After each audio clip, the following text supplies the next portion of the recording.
U X U I ഡിസൈനിലാണ് ഏറ്റവും കൂടുതൽ opportunities, ഏറ്റവും കൂടുതൽ സാലറീസും വന്ന ഒരു ഫീൽഡായിട്ട് കാണിക്കുന്നതാണ് U X design, experience design. അപ്പോൾ ഞാൻ ഒരു ബാച്ചിലർ ഓഫ് ഡിസൈൻ അല്ലെങ്കിൽ മാസ്റ്റേഴ്സ് പഠിക്കുകയാണെങ്കിൽ യു എക്സ് ഡിസൈനല്ലേ പഠിക്കേണ്ടത്.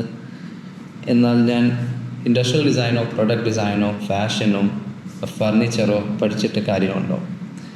ഇങ്ങനെ ഒരു ചോദ്യം എൻ്റെ സബ്സ്ക്രൈബേഴ്സ് എന്നോട് ചോദിച്ചിട്ടുണ്ടായി. അപ്പോൾ ഇന്ന് അതിനെപ്പറ്റി ആകാം ചർച്ച എന്ന് ഞാൻ ഓർത്തു. അപ്പോൾ ഈ വീഡിയോയിൽ നമുക്ക് ഇതിനെപ്പറ്റി നോക്കാം.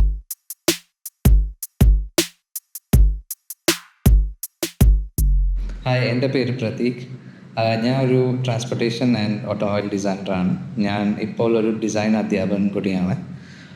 അപ്പോൾ നമ്മൾ ഈ യു എക്സ് ജോബ്സ് അതല്ലാതെ ബാക്കിയുള്ള ഡിസൈൻ ജോബ്സ്, ഇൻഡസ്ട്രിയൽ അല്ലെങ്കിൽ പ്രോഡക്റ്റ് ഡിസൈനെ പറ്റി ആദ്യം സംസാരിക്കണമെങ്കിൽ തന്നെ ഇതിൻ്റെ നേച്ചറിനെ കുറിച്ച് അണ്ടർസ്റ്റാൻഡ് ചെയ്യേണ്ടത് വളരെ ഇമ്പോർട്ടൻ്റ് ആണ്.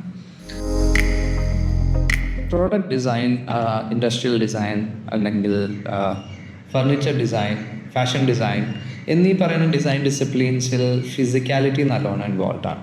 അതായത് നമ്മൾ ഒരു പ്രോജക്റ്റ് അല്ലെങ്കിൽ അതിനകത്ത് ഒരു ഡിസൈൻ ചെയ്യുമ്പോൾ നമ്മൾ അതിൻ്റെ തിങ്കിങ്, റിസർച്ച് തൊട്ടിട്ട് അത് ഫൈനൽ ഒരു പ്രൊഡക്ഷൻ എത്തണ വരെ നമ്മൾ അതിനെ നോക്കുന്നുണ്ട്. അതായത് ആ പ്രോസസ്സസ് എല്ലാം എങ്ങനെയാണ്, നമ്മളതിൻ്റെ പ്രോട്ടോടൈപ്പിംഗ് എങ്ങനെയാണ് ചെയ്യണത്, എന്നിട്ട് ഫൈനൽ ഫിസിക്കൽ പ്രോട്ടോടൈപ്പ് വരെ പിള്ളേരുണ്ടാക്കും. അത് കഴിഞ്ഞിട്ട് അതിൻ്റെ ഫാക്ടറിയിൽ കൊടുത്ത് ചെയ്യാൻ പറ്റുമോ അല്ലെങ്കിൽ വേറെ വർക്ക്ഷോപ്പിൽ കൊടുത്ത് ഉണ്ടാക്കാൻ പറ്റുന്ന സാധനങ്ങളാണെങ്കിൽ അവർ തന്നെയോ അല്ലെങ്കിൽ എക്സ്പേർട്ട് ടെക്നീഷ്യൻസിനെ യൂസ് ചെയ്തിട്ട് അവരെ പ്രൊഡക്ട്സ് ഉണ്ടാക്കുന്നതാണ്.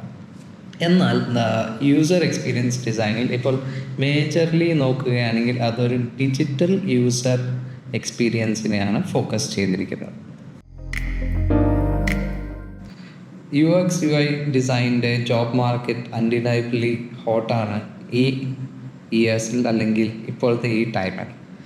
എന്നാൽ വെറും ജോബ് ഓപ്പർച്യൂണിറ്റീസ് നോക്കിയിട്ട് ഒരു കരിയർ തിരഞ്ഞെടുക്കുന്നത് ജസ്റ്റ് ഒരു ട്രെൻഡി ആയിട്ടുള്ളൊരു വസ്തു അല്ലെങ്കിൽ ട്രെൻഡി ആയിട്ടുള്ളൊരു സാധനം നമ്മൾ ചൂസ് ചെയ്യണ പോലെയാണ്. അതിൻ്റെ അർത്ഥം നിങ്ങൾ ജോബ് അല്ലെങ്കിൽ കരിയർ തിരഞ്ഞെടുക്കുന്നത് ജസ്റ്റ് സോൺലി ഓൺ ട്രെൻഡി ആണോ അല്ലയോ എന്നുള്ള ഫാക്ടറിനെ മാത്രം ആസ്പദമാക്കി ആവേണ്ടത്. ഈ ജോബ് മാർക്കറ്റ് എന്ന് പറയുന്നത് വളരെ ഡൈനാമിക് ആയിട്ടുള്ള ഒരു കാര്യമാണ്. ഇന്ന് 5 ഇയേഴ്സിൽ ട്രെൻഡ് ചെയ്യണ ജോബ് ചിലപ്പോൾ 6th അല്ലെങ്കിൽ 7th ഇയറിൽ അത് മാറാം. വേറൊരു ഫീൽഡായിരിക്കാം ഏറ്റവും കൂടുതൽ ജോബ് ഓപ്പർച്യൂണിറ്റീസും കൂടുതൽ സാലറിയും തന്നെ ഒരു ജോബായിട്ട് അപ്പോൾ അപ്പിയർ ചെയ്യണത്. അപ്പോൾ ഇത് ഈ ജോബ് ഓപ്പർച്യൂണിറ്റീസ് മാത്രം നിങ്ങളുടെ സ്റ്റഡീസും കരിയറും ഡിറ്റർമൈൻ ചെയ്യുന്നതിൻ്റെ സോൾ റീസൺ ആകാൻ പാടില്ല എന്നാണ് എൻ്റെ ബലമായ അഭിപ്രായം. ഇൻഡസ്ട്രിയൽ അല്ലെങ്കിൽ പ്രൊഡക്റ്റ് ഡിസൈനിൽ എസ്തെറ്റിക്കലി പ്ലീസിങ്, അതായത് കാണാൻ ഭംഗിയുള്ള ഒബ്ജക്ട്സ് ക്രിയേറ്റ് ചെയ്യുക മാത്രമല്ല, അതതിൻ്റെ ചെറിയൊരു ആസ്പെക്റ്റാണ്. അതിൻ്റെ മെയിൻ ആസ്പെക്റ്റ് എന്ന് പറഞ്ഞാൽ ആൾക്കാരുടെ പ്രശ്നങ്ങളിൽ ഇറങ്ങിച്ചെന്നിട്ട് അവിടെ എന്ത് തരം ഉള്ള പ്രശ്നമാണ് എന്ന് ഐഡൻറ്റിഫൈ ചെയ്ത് അതിനെ സോൾവ് ചെയ്യുക. ആ സോൾവ് ചെയ്യുന്നത് നിങ്ങൾ പഠിക്കുന്ന ഡിസിപ്ലിൻ്റെ അനുസരിച്ച് ഉള്ള ഒരു പ്രൊഡക്റ്റ് ആയിരിക്കും ആ സൊല്യൂഷനായിട്ട് വന്നത് മിക്കപ്പോഴും.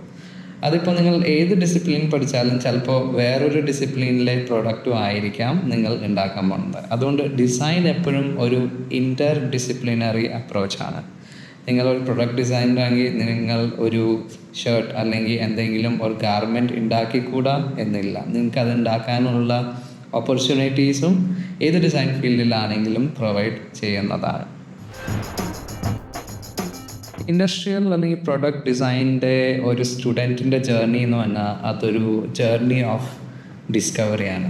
അവരെ തന്നെയും മെറ്റീരിയൽസിനെയും പ്രോസസ്സിനെയും എല്ലാം ഡിസ്കവർ ചെയ്യുന്ന ഒരു ജേർണിയാണ് അവർ ഈ ബാച്ചിലേഴ്സ് അല്ലെങ്കിൽ മാസ്റ്റേഴ്സ് പ്രോഗ്രാമിൽ കൂടി അവർ അനുഭവിക്കാൻ പോണത് ഈ കോഴ്സ് പഠിക്കുമ്പോൾ.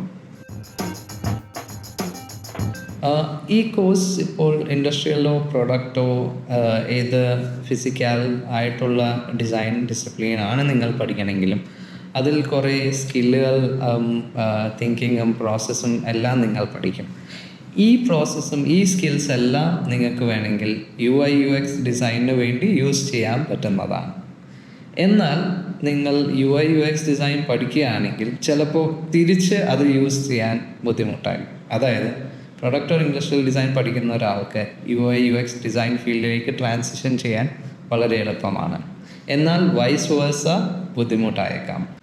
നിങ്ങൾ പ്രൊഡക്റ്റ് ഡിസൈനോ ഇൻഡസ്ട്രിയൽ ഡിസൈനോ പഠിക്കുകയാണെങ്കിൽ അതിലെ കുറേ സ്കില്ലുകൾ UI/UX ഡിസൈനിൻ്റെ സ്കിൽ സെറ്റായിട്ട് ഓവർലാപ്പ് ചെയ്യുന്നതാണ്. എന്ന് വെച്ചാൽ നിങ്ങൾ പ്രൊഡക്റ്റ് ഡിസൈൻ പഠിച്ചാലും UX ഡിസൈനിൽ പഠിക്കുന്ന ചില കാര്യങ്ങൾ സെയിമാണ്. അത് എൻ്റെ പ്രീവിയസ് വീഡിയോയിൽ ഞാൻ കാണിച്ചിട്ടുണ്ട് ഏതൊക്കെയാണ് സിമിലർ ആയിട്ടുള്ള അപ്രോച്ചസും സിമിലർ ആയിട്ടുള്ള ആസ്പെക്ട്സും നിങ്ങൾ പഠിക്കാൻ പോകുന്നത് എന്ന്. അതിനെ നിങ്ങൾക്ക് even UI/UX field, management field എന്ന ഡിഫറെൻറ്റ് ഫീൽഡ്സിൽ നിങ്ങൾക്ക് യൂസ് ചെയ്യാൻ പറ്റുന്നതാണ്. പ്രൊഡക്റ്റ് ഡിസൈനോ ഇൻഡസ്ട്രിയൽ ഡിസൈനോ പഠിച്ചു കഴിഞ്ഞാൽ നിങ്ങൾക്ക് വേറെ ജോബ് റോൾസിലേക്കും ഈസിയായി കയറി ചെല്ലാൻ പറ്റിയതാണ്. ഇതിൽ ഏറ്റവും ഇമ്പോർട്ടൻ്റ് ആയിട്ടുള്ള ഫാക്ടർ എന്തു വെച്ചാൽ നിങ്ങളുടെ പാഷൻ ഫോളോ ചെയ്യലാണ്. നിങ്ങളുടെ ഉള്ളിലുള്ള ആ ഇഗ്നൈറ്റഡ് പാഷനെ ഫോളോ ചെയ്തിട്ട് നിങ്ങൾക്ക് ഏത് ഡിസൈൻ ആണോ പഠിക്കാൻ ഇഷ്ടമുള്ള അത് പഠിക്കുകയാണ് ഏറ്റവും ഇമ്പോർട്ടൻറ്റ്. നിങ്ങൾ ഡിലിജൻ്റായിട്ടും ആത്മാർത്ഥതയോടുകൂടിയും പാഷനോടുകൂടിയും ആ ഫീൽഡ് പഠിച്ചു കഴിഞ്ഞാൽ opportunities will follow you. Opportunities നിങ്ങളെ തേടി വരും. അതുകൂടാണ്ട് തന്നെ നിങ്ങൾക്ക് വേണ്ട ഓപ്പർച്യൂണിറ്റീസ് തന്നെ ഉണ്ടാക്കാൻ പറ്റും എന്നും ഞാൻ ഫലമായി വിശ്വസിക്കുന്നു. അപ്പോൾ ഇൻഡസ്ട്രിയൽ ഡിസൈനാണോ UI/UX ഡിസൈനാണോ പഠിക്കണേ എന്ന് ചോദിച്ചു കഴിഞ്ഞാൽ ബേസ്ഡ് ഓൺ ജോബ് മാർക്കറ്റ്സ് ഇതാണ് എനിക്ക് പറയാൻ പറ്റിയ ചില ചെറിയ സജഷൻസ്. അപ്പോൾ ഈ വീഡിയോ നിങ്ങൾക്ക് യൂസ്ഫുള്ളായി എന്ന് വിശ്വസിക്കുന്നു. അപ്പോൾ വേറെ എന്തെങ്കിലും കൂടുതൽ ചോദ്യങ്ങളുണ്ട്, കമൻസ് ഉണ്ടെങ്കിൽ പ്ലീസ് നിങ്ങൾ എഴുതി അറിയിക്കുക. ഞാൻ ഇതുപോലെ സബ്സിക്വൻറ്റ് വീഡിയോസ് ഉണ്ടാക്കി എൻ്റെ അഭിപ്രായങ്ങളും എനിക്കറിയാവുന്നതും ആയിട്ടുള്ള കാര്യങ്ങൾ ഞാൻ ഡെഫിനറ്റായും ഷെയർ ചെയ്യാറുണ്ട്. അപ്പോൾ ഇന്നത്തേക്ക് ഇത്ര തന്നെ. Good bye.